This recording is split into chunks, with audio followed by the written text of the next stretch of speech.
It's showtime.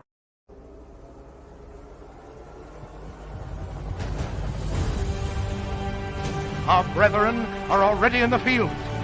Why stand we here idle?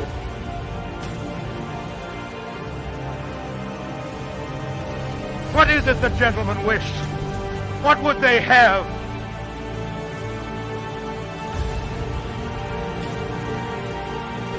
Is life so dear, or peace so sweet?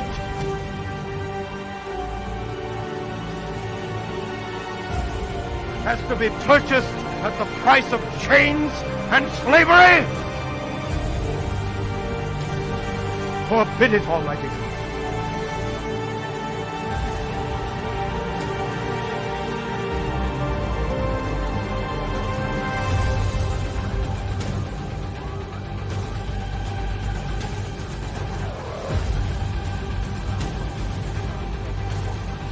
I know not what cost others.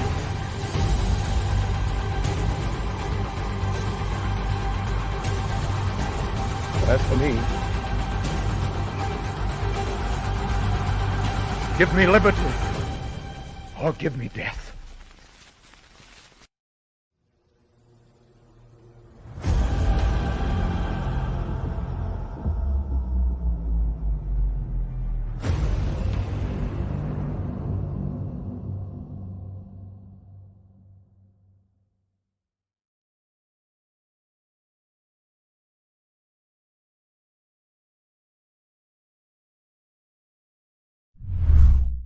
Psychically, I'm very well endowed.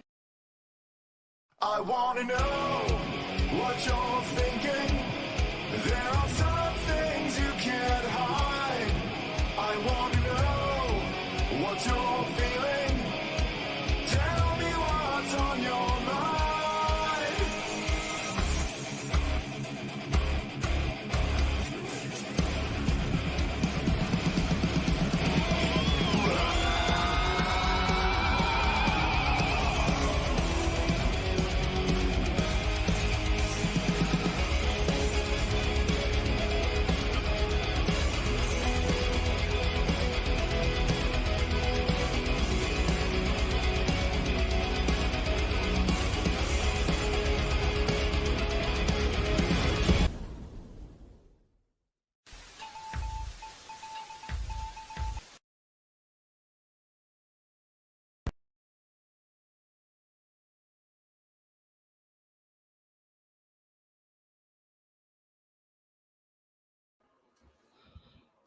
Hey there, this is Cooper from Telepathic Bunny Comics. Welcome back to the rabbit hole.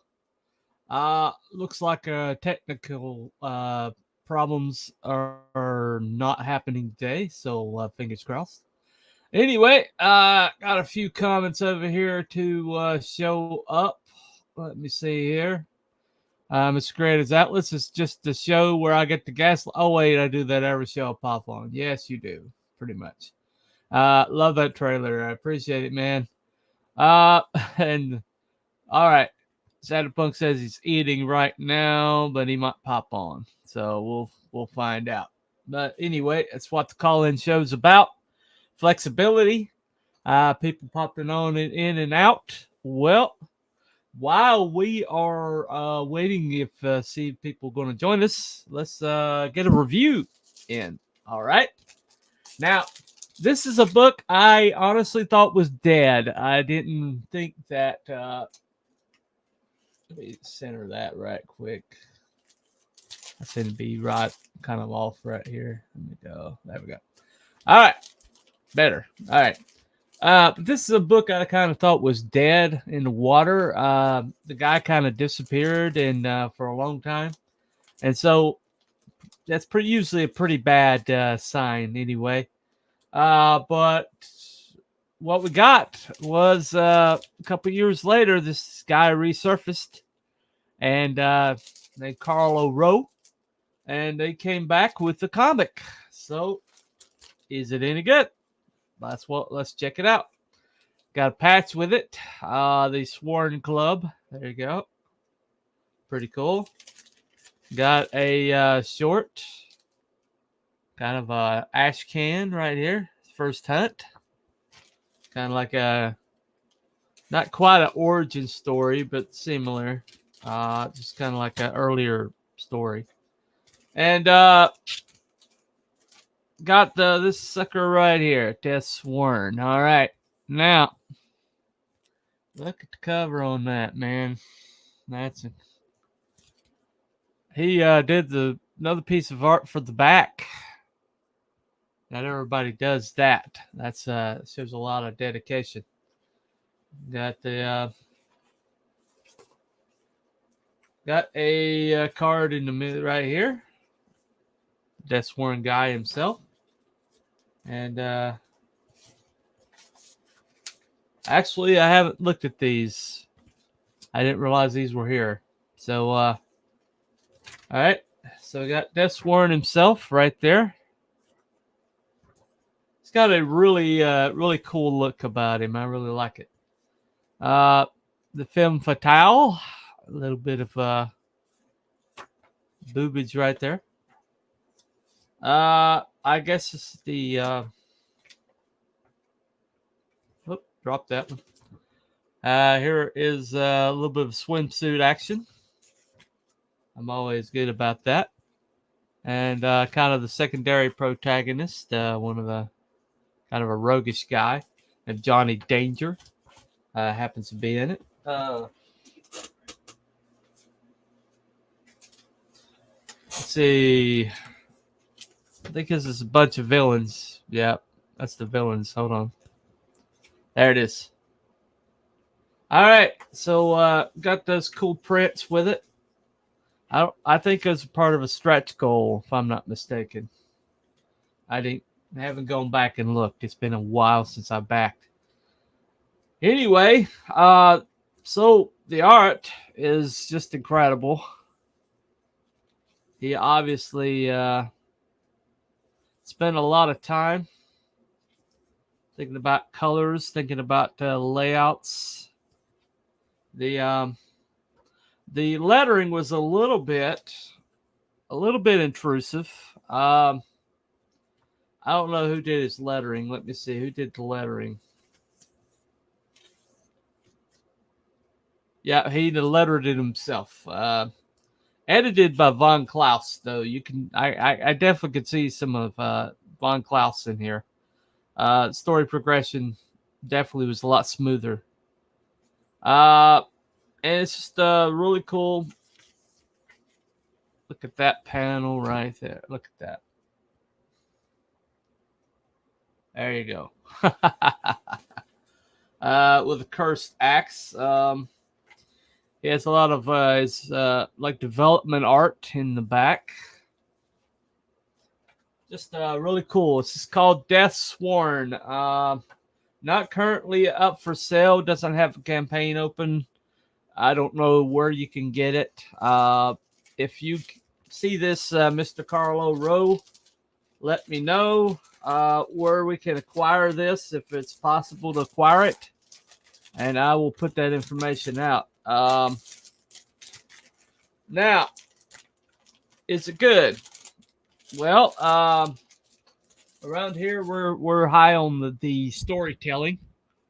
Obviously, getting Von Klaus to do your editing is a pretty good move, because Von's a expert storyteller, very solid, and I could tell that it had some polish. I could tell that somebody had helped with regression. You can always tell when somebody hasn't had the editorial eye, because things kind of lurch from. But this one had like a progression. This happened, then this happened, then this happened, which is very nice to have if you do sequential art. It does jump around a little bit in time and space, and that does kind of like get a little bit disjointed at times. But basically, it's a very solid origin story. Some of the character beats seemed a little bit convenient. It didn't really feel 100% genuine. You like the Johnny Danger character just seemed to like shift. Now I know there's sociopathic people that do the shift from depending on whatever the situation is. I know that those people are out there, but they don't usually last very long in the business that he's in. He doesn't seem to have any kind of code of ethics, and so I think giving him maybe some sort of code of ethics would have made him a more solid character. As it is, I don't really feel like I know him, and that was that was a little disjointed for me. But for the most part, I think it's a very solid book. It's got the space epic, but the sword and sorcery thing going on, and it's a good blend of both. And so I am going to give this one. I've given a lot of these out lately, but I've gotten some pretty good books there lately, so I'm going to give it this.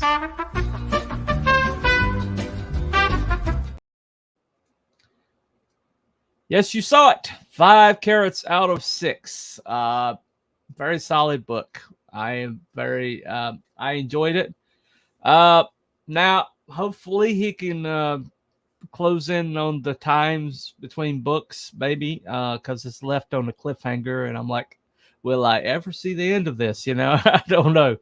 But it's a recommend for me if anybody can get a hold of Carlo Rowe and find out where you can get it. He is on Twitter as at Carlo Rowe. It's comes right up. But anybody want details, contact him. Just send me a DM. I'll show it. Anyway, so in the meantime, I've had somebody pop on, and it's Mr. Shadowpunk. What is up? Those are my knives. Yeah, I got 2 of them. Yeah, I see that. Fold out. Huge. There you go. Yeah. Uh-huh. Well, the more I mean, as much as I know about fold outs, it's incredible that guy that tried to stab that priest. Yeah. Not a priest, but right. bishop. The Orthodox priest. Yeah. I'm like, how the hell does that malfunction? How do you get fold out stuck like that? Well, it happened real fast, and I don't know. I mean, are you saying they've reported on what happened? No, I said he actually cut his fingers, a couple of his fingers off because the knife got stuck in the slightly open position. You're saying the guy that held the knife got cut too? He was trying to flip it out as he came up, and it said it jammed. Wow. I'm like, I have never heard of a fold-out knife jamming. And I'll tell you what, when shit hits a fan, anything can happen. Like you could go like this, and then all of a sudden your hand slides down. Right. Because you're freaking out. You're full of adrenaline. Of course, then some people could consider that a miracle. Totally. I mean, I like that. I like that guy. He's a real smart guy. And gosh, everything I've heard him say since is just like that's straight Jesus right there. I mean, that's just straight Jesus. Big time. He's got a he's belongs to the Orthodox Church. So depending on your point of view, a lot of people. I'm not an organized religion person. But I think he does great stuff. It is what it is. Yeah. Well, he is certainly making the right connections. He seems to be very well connected. I'll just say that. Well, I don't know what the motives were for the reason why the guy killed him or tried to kill him, but it was a straight Muslim. He had criticisms for Muhammad. That was it. Yeah. Well, that's all it takes. That's all it takes for these jihadists, man. That's all it takes, man. Well, that seems like because I lived in Michigan. Okay, yeah. Dearborn's nearby. I grew up in Dearborn Heights, which is right next door to Dearborn. Yeah. Right, and so I know plenty of Arabs. Yeah, you've probably heard the Muslim call to prayer. No, that never happened. But you got a lot of westernized guys they were big into the Western life all of a sudden, right? I mean, they were really goofy, really goofy. Like those guys from Chris Kattan and Will Ferrell, the nightclub guys, kind of like that kind of a thing. Where you're like, this is just a twisted thing. Okay. But you never got crazy shit like this ever. Right.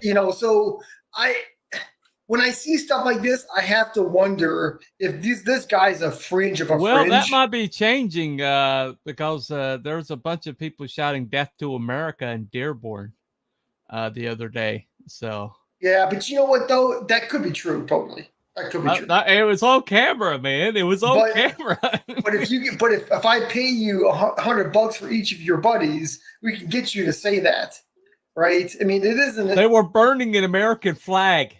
For money, I'm sure, right? I'm telling you, dude, these kind of things are easy to organize. Most people that live I'm just telling you, I know Dearborn inside and out. All right. I'm just telling you. I mean, even the Arab people, they're like, this is fucking bullshit, dude. 99% of the Arabs there are cool people that are just, they want to go to the store and get their stuff. That's all. That's what they want to do. And so you can get these people to agitate. Or maybe they do it on their own. Maybe you're right, But I mean, we're so fringe, All right. Okay.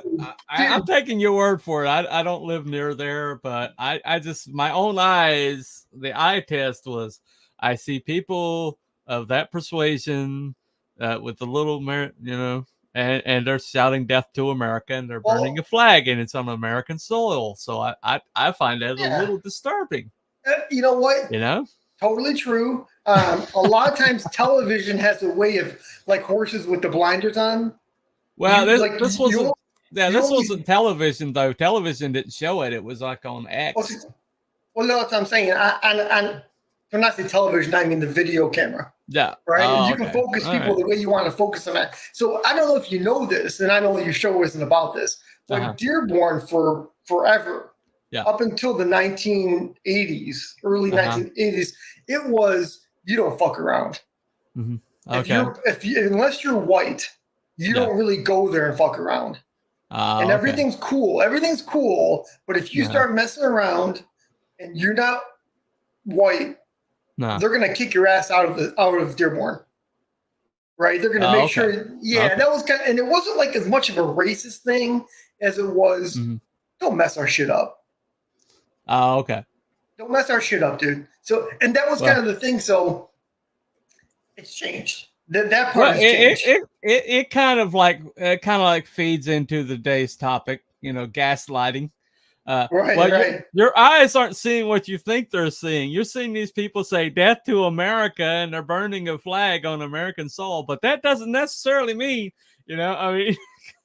That is true. And the other thing too, that's gaslighting. It's gaslighting. The other thing too is that like when you see people in say Iran or something like that or whatever, and they say that stuff, they don't really mean you and me. No. They mean the psychopaths that run our country. And they have been doing it for a long time. And we don't live with the ramifications of those things. Because we're not fucking psychopaths, right? And we're not at the well. If they attack America, we're gonna be wind up on the front lines of it. These psychopaths will be back there safe. They'll be in bunkers or whatever. So no, totally. Yeah. Well, that book, by the way, that book you showed looked awesome. Yeah. It is awesome. Very impressed with it. It's got a fit and polish to it. Very Conan the Barbarian, accepted space, It looked a little Frazetta-ish from the little bit that I saw you, like Disney or something. He definitely has a lot of Frazetta inspiration. Wow. So you say it took a long time to come out? I thought we all thought that it was, we all thought that he basically took the money and ran because he just disappeared completely off the map. Wow. He was one of the early pushies from EVS back when he was still doing that. EVS pushed this guy, brand new artist out of Ireland, and and then he just like dropped off the map, stopped streaming with people, stopped responding to stuff, just gone. And so everybody's pretty much sure, okay, this I guess we lost money on this one. And it wouldn't be the first, right? No, it wouldn't be. I mean, there's the reasons. I mean, life happens. I mean, I get it. Life is happening to me right now, and I'm trying to get this book done. Yeah.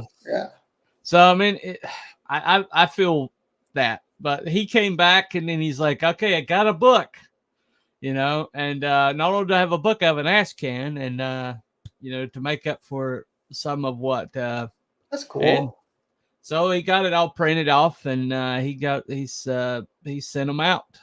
So does he live in Ireland? Yeah, he's in Ireland. Yeah. So do you think he shipped it to somebody like RJ here, and then had I think he's the one of fulfillment himself. Well, yeah, it didn't come in a Gemini, which is what RJ uses. Well, but if that's true, then he spent a fortune on shipping. Yeah, probably. But he funded a fortune. I think he was around 6 figures. So, after the show, I want to run something by you off camera. Okay. All right.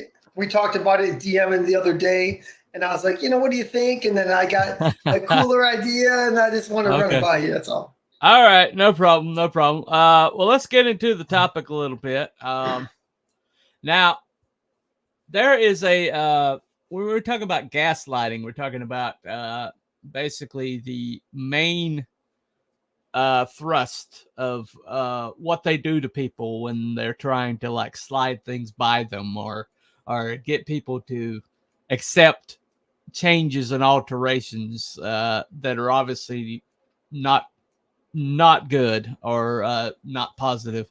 And so this is happening right now. Like, the latest example is Warhammer 40K. The Stellar Blade thing that came out, and they had edited the chick to be more modest, and things like that. And the first thing that they always do is like, I don't know what you're talking about. What are you talking about? This was always agreed upon. This is already established. Why are you having a problem with this now? And that kind of movement, I mean, we've seen it happen for years, and it's called gaslighting. Basically, it comes from this movie called Gaslight, where a man tried to get his wife to think she was crazy by messing with the light, and then acting like he had no idea what she was talking about when she had a problem with it. Right. And eventually to make people think she was crazy, so he could kill her and make it look like suicide, and basically establish that she was going crazy. But that's where it comes from. That's basically, it just means basically that you're telling somebody that what they see is not so. What you're seeing in your own eyes is not what's actually happening. The news media is like really good at this. Okay. I mean, I don't know what you're talking about. The economy is the best it's ever been. I don't know why your eggs are so expensive. Maybe they're gouging you at the store. Totally. Yeah. Or these gas companies are so greedy. That's why the price is going up, the economy is just booming. Look, it's just booming. Look at these charts and graphs and stuff. And, it's like, okay, well, why am I unemployed right now? Why did my company just go under? I don't know why that happened. The company, because the economy is just better than ever. Things like that. I mean, the whole COVID thing was one whole gaslight. Really? I mean, yeah. Shocker, right? Right. Well, exactly. What's funny? It's funny. I think you probably heard this. But Mark Twain had that famous quote where it says it's harder to convince somebody they've been fooled. Right. It's easier just to convince them, or just to fool them. Right. Right. Like, and that's how the human nature is. once you become convicted in a certain point of view, Yeah. you're locked in, and it's very difficult. Well, this is a con artist trick. Now, a con artist can get their way out of anything by basically changing the narrative on the fly. You know, they're looking you right in the face, and you're like, "You're stealing my money, aren't you? You're stealing my money. It's coming on my account. Where did it go?" And they're like, "Oh, well, let me tell you exactly where it went. It went here and here and here, and it's just working for you, you know." And there's example after example of a con artist being confronted and then managing to somehow shift it, right? And so today there was a movie that came out in 2008 called The Changeling. It was a Clint Eastwood movie. Yeah, my bad. Okay, and this is actually a true story. This actually happened. And I'll give the details after we watch this, but this is the trailer. Now I hope YouTube doesn't take it down, because I already checked it and it said it was fine to play, but the algorithm's different from that, so we'll find out. But anyway, this is the trailer.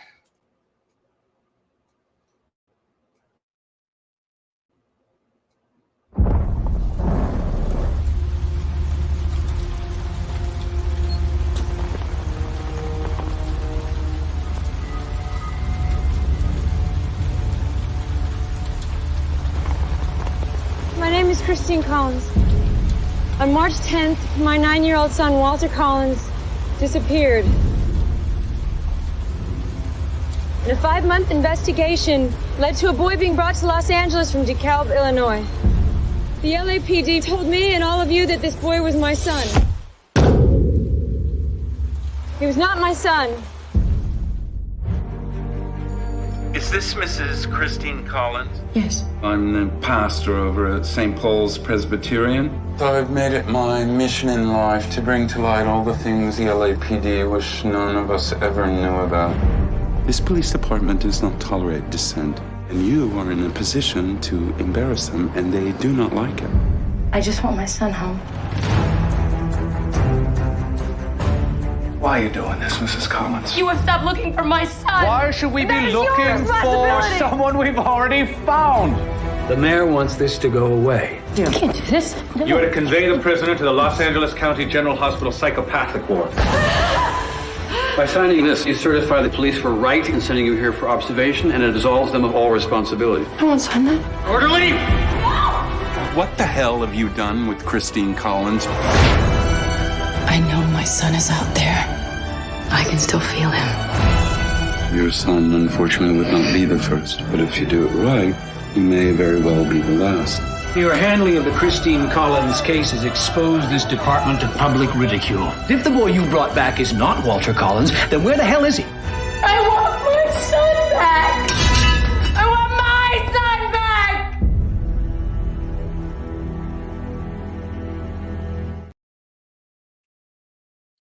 Wow. Okay. Now, what happened was this little boy, 9-year-old boy named Walter Collins, was given money by his mom. The dad was in prison.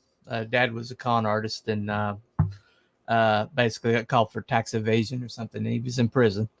And she's raising him herself as I think she was a supervisor at the phone switchboard place.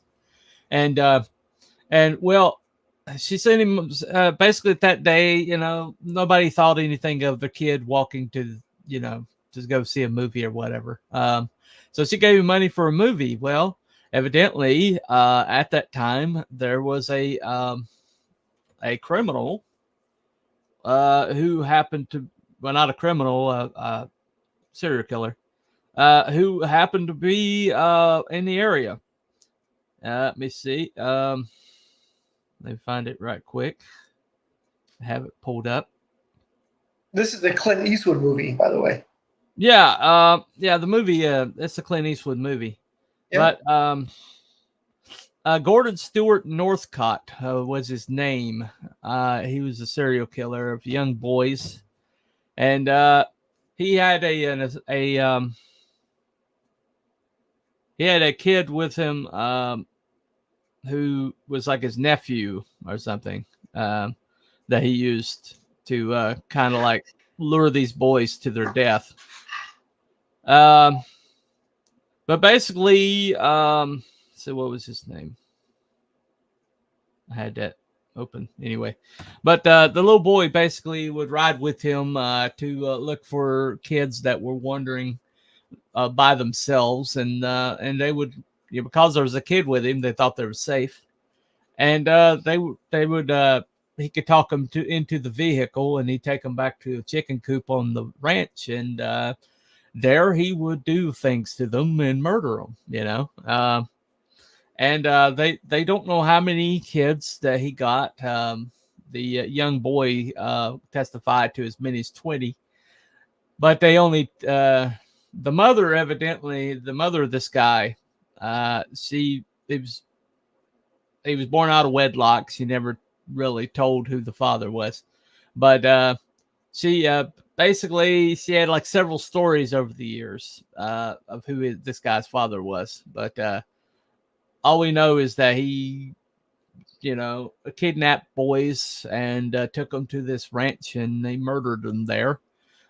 Some people think it went that he was basically a wrangler for Hollywood pedophiles, but because he was right there at Hollywood. Totally possible.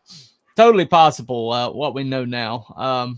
But the little young boy that was assisting him, his nephew, who he was also brutally, assaulting.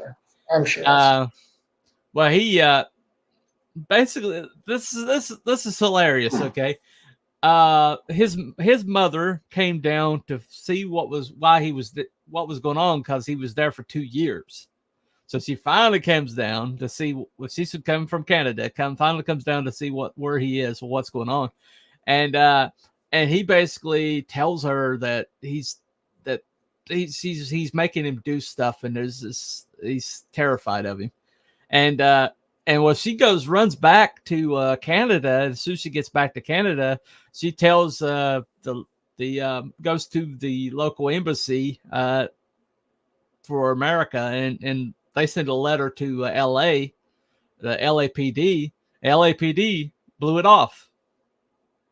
But because there was a complaint that that boy was in into basically illegally in the United States, they sent it over to immigration, and immigration was the people that actually went after him, and when they got to the ranch, the boy stalled, afraid for his life, but finally he fessed up. And then he told them basically everything that happened. Okay. Wow. All right. Meanwhile, while this was going on, Miss Christine Collins was agitating, wanting to know why they couldn't find her son. And well, the pressure was on LAPD because there had been a lot of scandals. And and so they found a kid wandering around in Iowa, I think it was, or Idaho. Anyway, they found this kid just wandering around, and he looked like the description that was given for her son Walter. And so they sent her a picture, but it was like a black and white picture, and it was you couldn't tell. And so she had to spend her own money, to get that kid back to LA. And when he got there, she realized, this ain't my son. And this is how the LAPD said to her. Well, keep him, try him out for a few days and see. Right. and because the cameras were on her and she felt pressured, she kept the boy for 3 weeks, knowing it wasn't her son. And that's mega gaslighting right there. Just try it out. Maybe you're wrong. Exactly. Try it out. Maybe you're wrong. Like she didn't know her own son, right? And then she took dental records. Sorry, Edwin. Hey, man. Didn't see you there.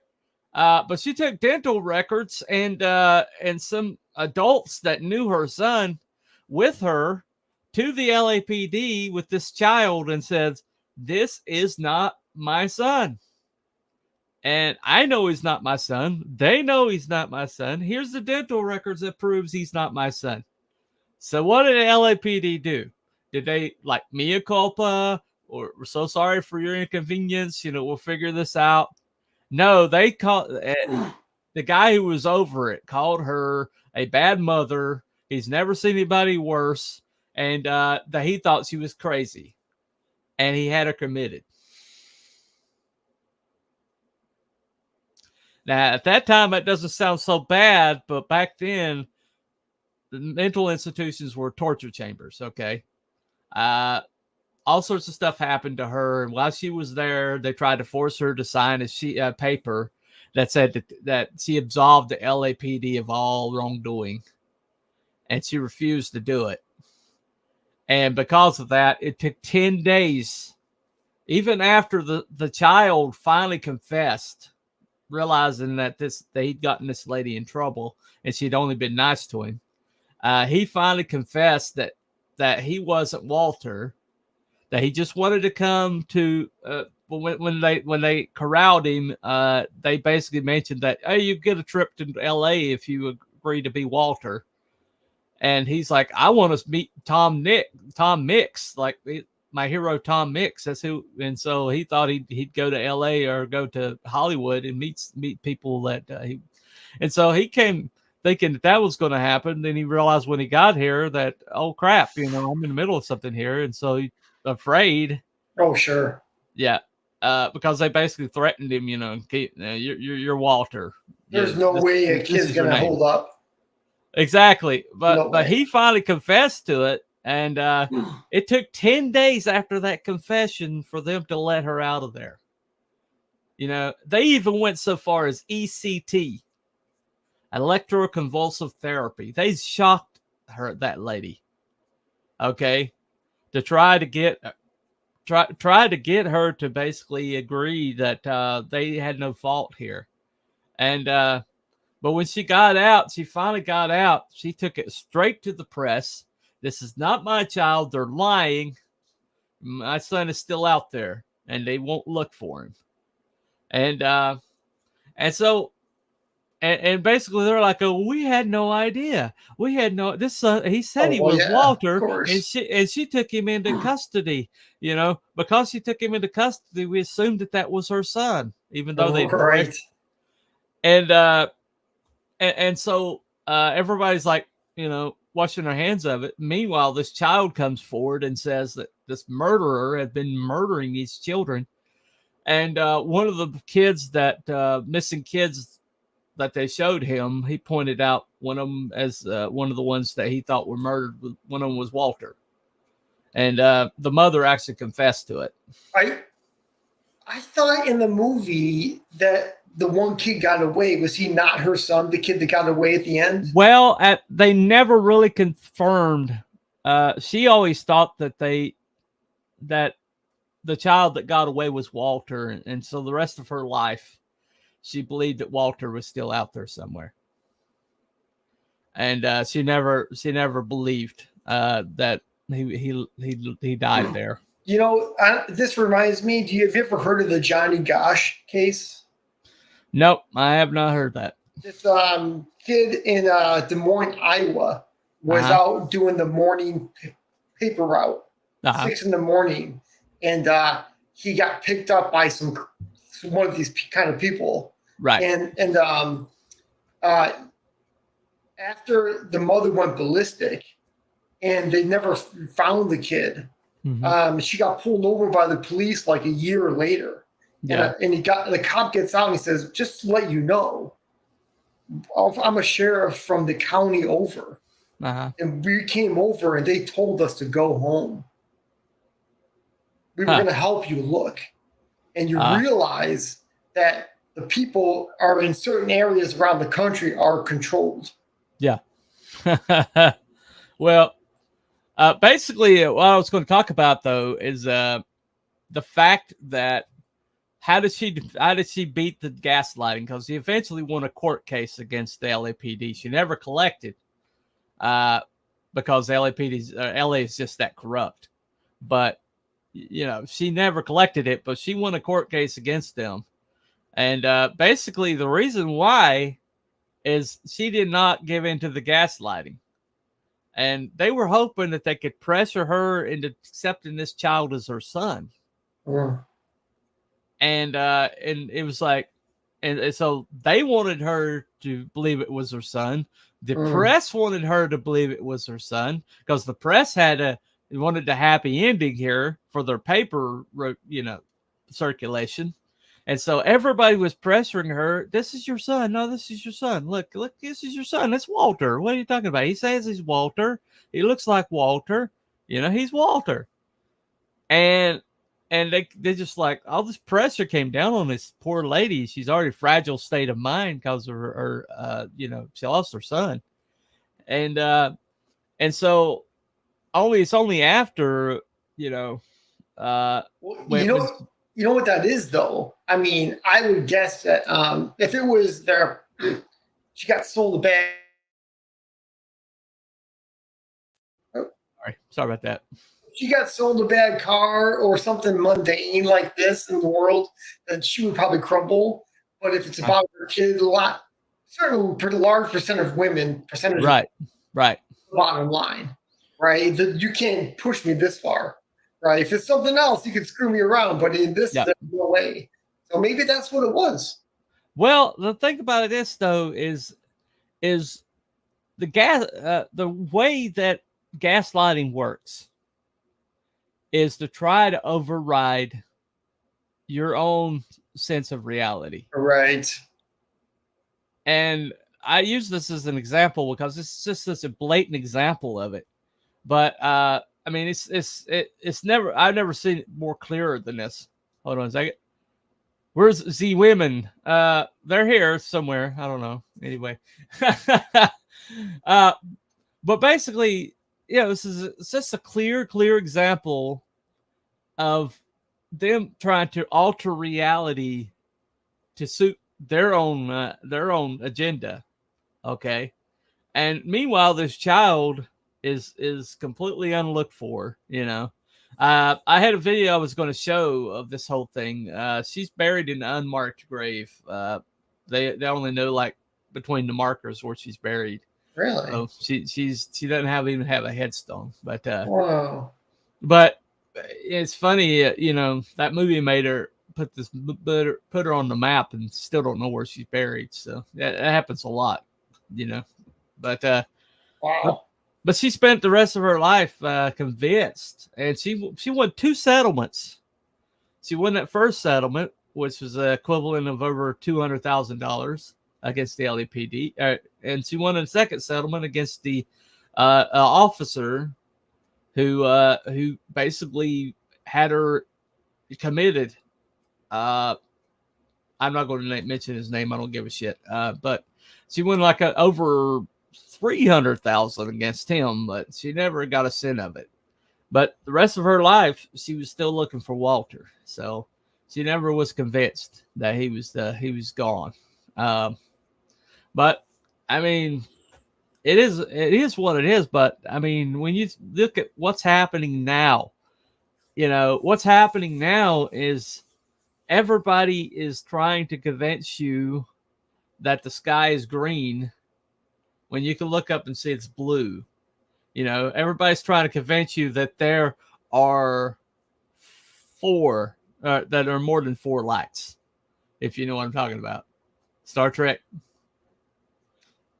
He tried to get Picard to say that there was like 5 lights up there. Oh, is that right? You remember that episode? I don't like the Picard.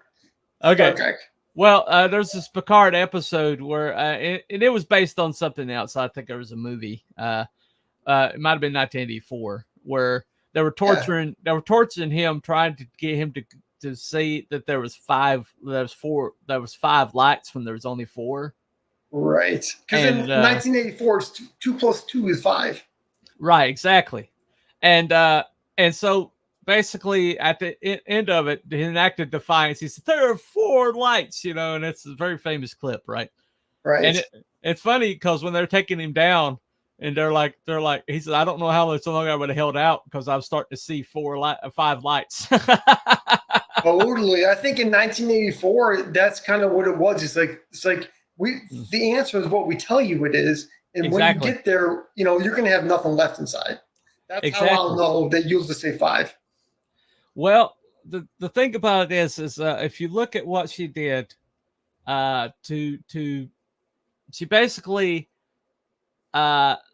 she kind of like went back to the truth. Okay. What did she do? She went and found evidence. She found his dental records, and she went and got a dental x-rays from this boy and compared it to the dental records from her actual son. And then she went and found some collaborating evidence from some adults. And if the LAPD hadn't been so corrupt, that would have ended it right there. But, she needed physical, indisputable proof.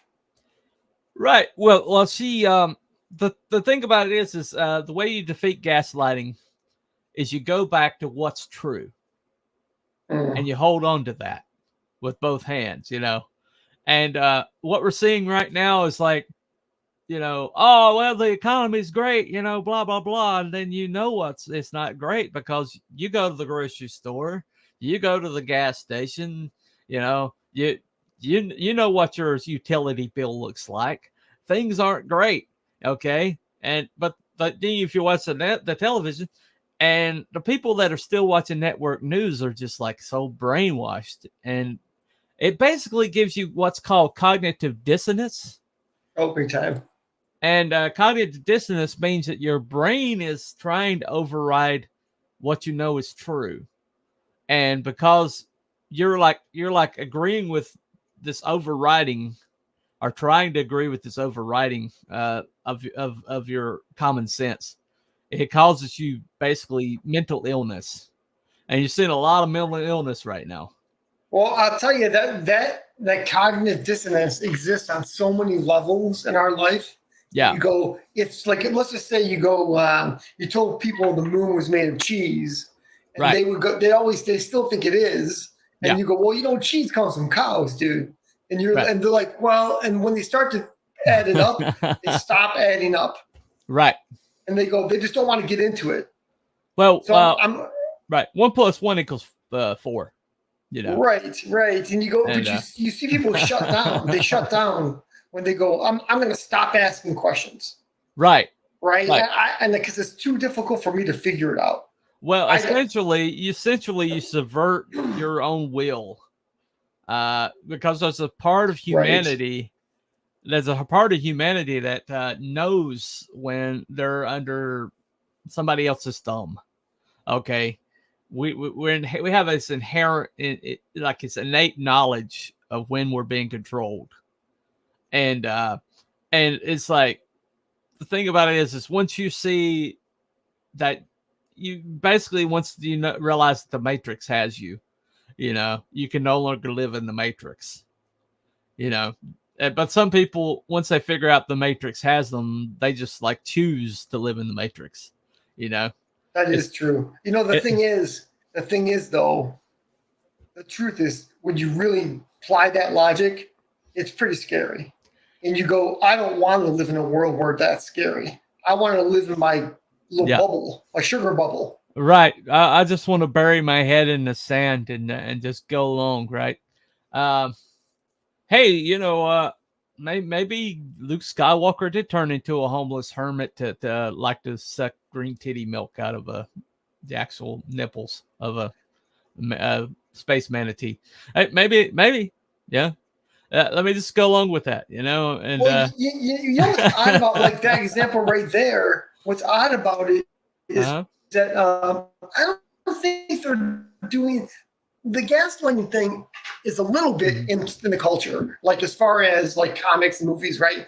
Because everybody, we all know it's no mystery, right? So it's we're not being gaslit about comic books. We all know. Right? So they're doing something else. They're going, oh yeah, well, what are you going to do about it? Right? And you go, well, nothing, I guess. Well, it's a little hyperbolic, but if I see it on the news, I generally assume the opposite to be true. That's absolutely the truth. That is a good point. Well, one of the main things that they're doing right now is they're trying to get us to lower our standard to a different level of quality. They're like saying, the only reason you don't like this is because of something wrong with you. True. That is true. You're right. They are doing that. Yeah.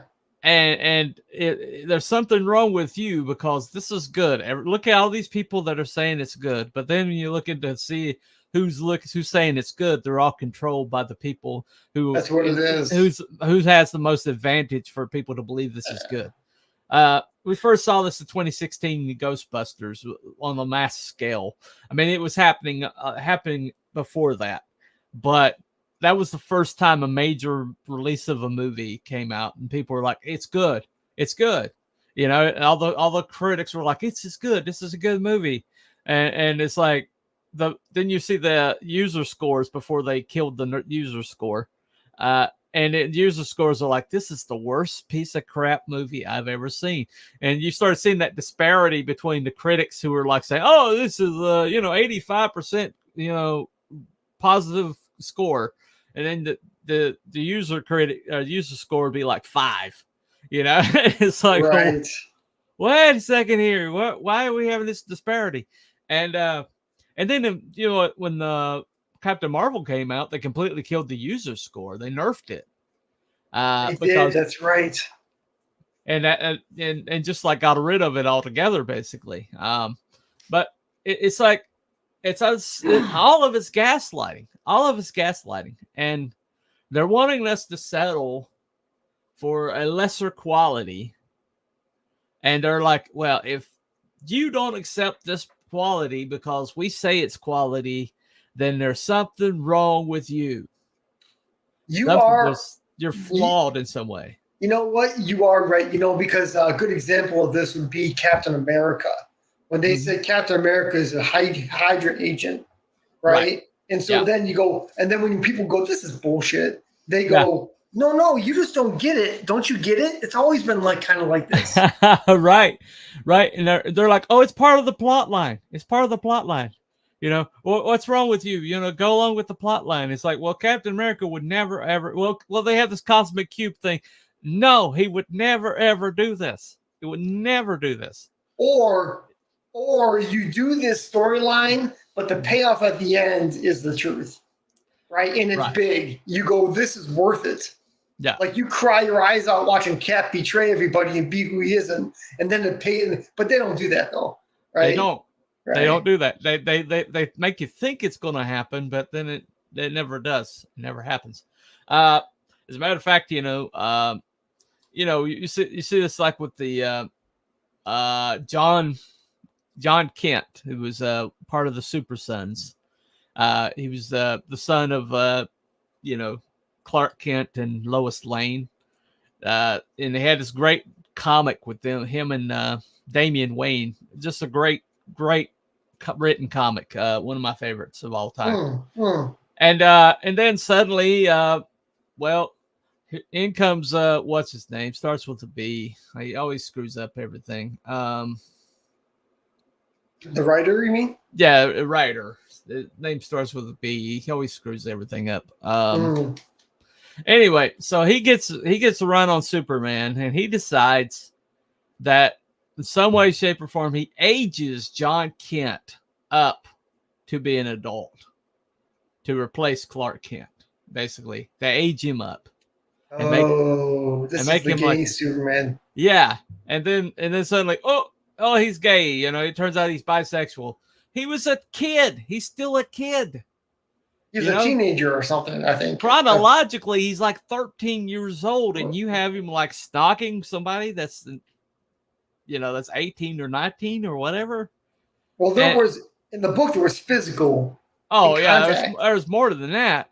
And it's like, well, this kid chronologically is supposed to be like 12 or 13 years old, and so this is like really, really bad. This is really bad. But then they're like, "Are you a homophobe? You're a homophobe. You're just homophobic. That's why you can't handle this."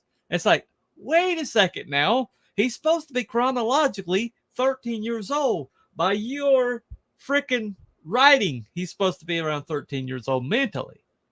And you aged him up to make to have him like be in a homosexual relationship?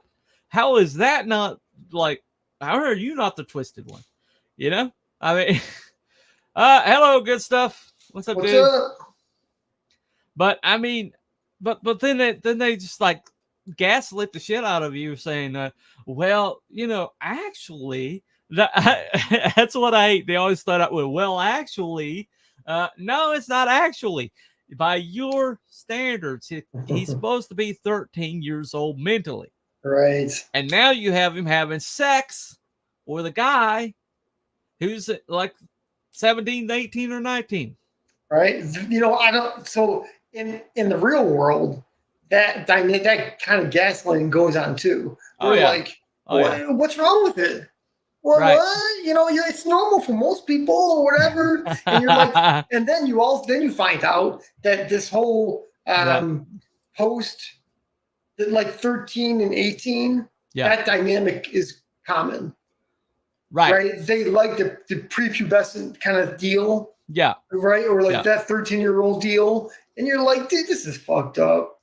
Well, you know? It's like what happened to Ed Piscor. I mean, that girl, there's pictures of her when he first saw her, and she did not look 15. She did not look 15. And there's no evidence that she ever told him she was 15. And yet she ruined that guy's life. Completely, totally ruined that guy's life. Literally. You know? And saying, oh, look, he groomed me. He groomed me. I was 15 at the time. But then she kept like little things along the way. It's like, well, you know, there's like she was showing all these DMs, but she was showing one side of the exchange. And he was saying stuff like, "Oh, I hope you're not 18. That would, you know, I hope you're not less than 18. That would disappoint me." You know, and obviously because she was sending him stuff. Okay. Sure. And yet all she showed was her side of the conversation and gaslit the shit out of everybody that, oh, he groomed me. And they destroyed that guy's world all the way down to the studs. And, well, I'll tell you something. Throughout human history, that dynamic is not uncommon. Or the age-wise, as far as the girl and the that's not that far out, you know. But you go, okay, that's still fucked up, you know. And I'm thinking to myself, there's no way this guy who's decently savvy, he's got to be decently savvy. There's no way he doesn't see it coming, right? So he's smart enough not to fall. I mean, most of the time, people that fall into that trap are people that are pursuing it. Well, right? You are not like you're leaving something out. Okay. What am I leaving out? Men horny, girl good looking. That's what you're leaving out. Okay. Yeah. That's a big part of it. But there's one more level to it. There's another level to it, which you alluded to, which is I'm 17 and I'm going to find out how powerful my beauty is. Yeah. Because beautiful women, there's that time between that they're 25 and they're like 17 or whatever it is. Right. They want to find out how powerful they are. Well, at the same time, you know, girls mature so much faster than guys. I mean, I have a stepbrother. Well, it's not stepbrother, but I always called him stepbrother. But he basically was dating this girl, and she turned out to be 14, and she was the one that she initiated everything. And then finally somebody came up to him and was like, "Hey, I dated her for a while, and she's 14 years old, man." And he's like, "What?" And she evidently was like dating these guys, and she's 14 years old, and I swear she did not look a day under 20. I totally believe it. Like that. And she was like, dating these guys, and it was like, what the hell? You know, it scared him to death. That's why I think that the Ed Piscor thing, that like I said, there's no way he unless he was like double-digit IQ, which he was not. No, he would see this coming. Right? Well, I mean, well, at the same time, he just saw it as an innocent flirtation. Yeah. He wasn't going to fall into that trap, is what I mean. Well, legally, according to her own words, the reason why she came forward is because she saw him being successful, and it made her mad. It made her mad, and so she. Well, let me tell you about this guy who you're giving all these awards to, and like you're giving, and giving this book deal to. Let me tell you about him, and it was just petty.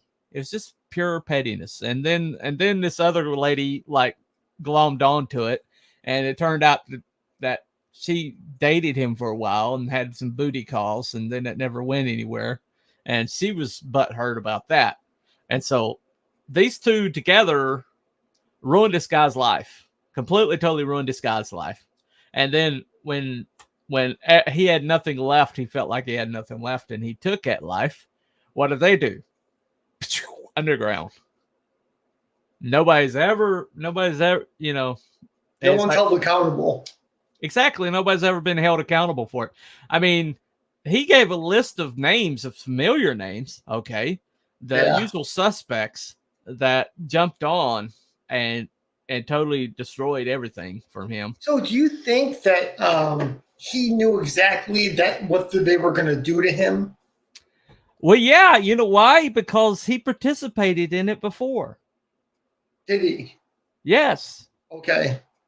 I mean, he was on the distance.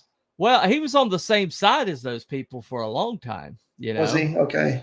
I mean, he just. So a lot of people have had problems with that. A lot of people didn't feel like they felt like he got what he deserved, but at the same time, it's still terrifying what happened to him. Well, I mean, to me, when you get to that point that he got to, he must have thought, I have no other options here. Well, it takes one bad day, isolation, and access. That's all it takes. One bad day, isolation, and access. That's all it takes. Well, okay, but let's just say he wasn't. Let's say he was Mr. Neutral his whole life, as far as comics and politics or whatever, right? He would have went, you know what? I can still make a lot of money doing what I like to do in indie comics. Yeah. With maybe CG, maybe not CG. But so that must have not been an option for him. Well, the CG guys dogpiled on too. Nobody mentions that. Okay. Yeah, they were dogpiling on too as part of the trash cast. So nobody's mentioned that, but yeah. So he didn't have any harbor in the storm. No port in the storm, basically. This stuff matters, right? It does. We all think that. I mean, I shouldn't say we all think. It's a general idea that it's all fun and games to a certain degree, right? And you go, yeah, maybe it is, but sometimes it isn't. Well, he said in his note, he made a very good point. He said nobody in human history has ever had to deal with thousands of people piling onto them at once. That's never happened in human history, except for Andy Kaufman, who did it on purpose, right? Well, basically, Andy, that was his air that he breathed. But it is what it is. You got to be a holder. You're right. You have to be a completely different type of person. He was a different breed. He was a breed apart. Right. Anyway, what about Homo erectus? I'm not entirely sure what that is, so I'm going to leave that alone. Let's not ask. Yeah, let's not ask.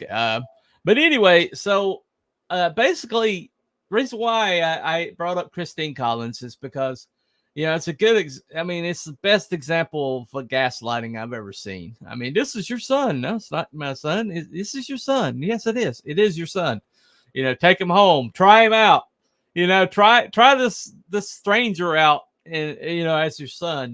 Here's your replacement son. And then but she went back to what she knew was true. She stood her ground, and eventually, she never got a son back, but at least she made them pay. Or, well, she didn't really make them pay. Okay, it's pretty much tragic all the way around. So, but she managed to humiliate him at least a little bit in court. But basically, at the end of the day, the way you defeat gaslighting is know what's true. Okay, there are 4 lights. Okay, you're messing with the light. You're messing with the rheostat. You know, the light level has changed, and I know it. You know, you're shut up. You know, make sure that you know what's true, and once you know what's true, cling on to it, hang on to it with both hands. Okay, me, I happen to be a Christian, so the Bible really helps me with this. Okay. The Bible's like pretty clear on gives me precepts that I can hang on to. If you don't have the Bible, just get a good source of truth that you can believe in, and and hang on to it, because I think before it's over, it's just going to get way worse. And before it's over with, it's just going to be a torrent of gaslighting coming at us, you know, and the only way to keep yourself level, the only way to keep from being carried away by it, is to know what's true, stick to it, and stand your ground. That's the only way to defeat gaslighting. And you're going to get it every day. You're going to get it every single day. And it's like, especially around election season coming up. Okay, yeah, it's coming. It's already started, actually. And it's like, you know, it is what it is, but just know what's true, man. As soon as you know what's true, lock it in and stand on it. That's the only way. That's the only way to defeat it, man. And just remember, you know, if don't let anybody agree that something's not true. That is true. Okay. I have a story that I told in one of my shorts. Okay. When I was in 4th grade, I took part in kind of a lynching. Okay. And what happened was, there's this dichotomy in my elementary school. You had the car kids and you had the bus kids. Okay. And the bus kids are basically, they rode the bus every day. They didn't have parental involvement to a high level. You know, they were, you know, a little more disheveled, a little more poor, and basically not as popular. And the car kids, basically, parents drove them every day. They had lunch boxes, you know, and they were like kind of a higher level. Okay. Well, something went missing, and one of the car kids, you know, was saying that this bus kid was the perpetrator. Okay. I was called in to give like testimony, and he looked me right in the face. It's like, you saw it, didn't you? You saw it, didn't you? And I remember, no, I didn't see it. But then I found myself saying that I saw it. And I guess because I was like wanting to be liked. I don't know. But at the end, by the time it was over with, I realized that I had thought I'd seen it. You know, because just him telling me, you saw this, didn't you? You saw this. And I remember him like nodding his head. Yes, you saw it. Yes, you saw it. And I realized later it was like this little psychopath was giving me like subaudible cues.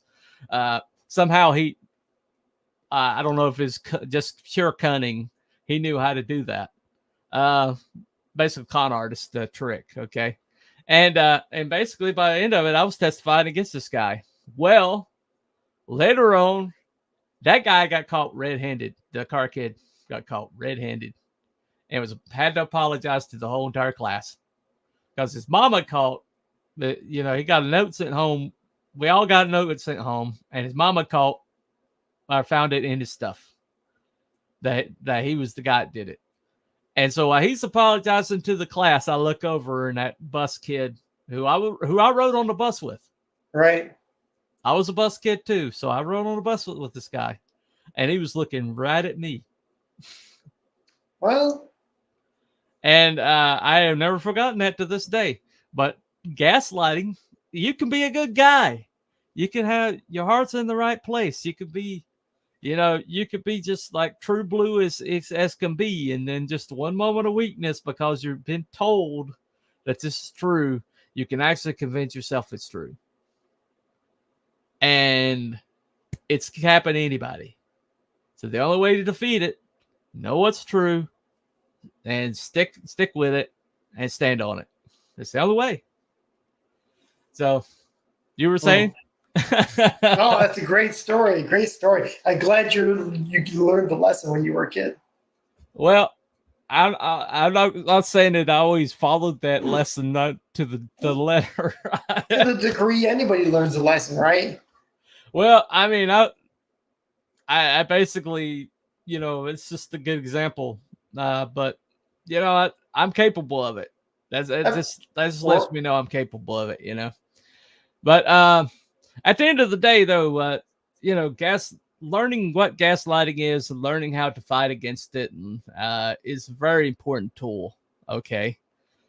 Because we're getting a lot of information thrown at us. We're getting a lot of narratives thrown at us, just like nonstop. And basically, that's why I say, is it good? Because the bottom line is it good? If it's not good, then it's not good. If it is good, then it's good.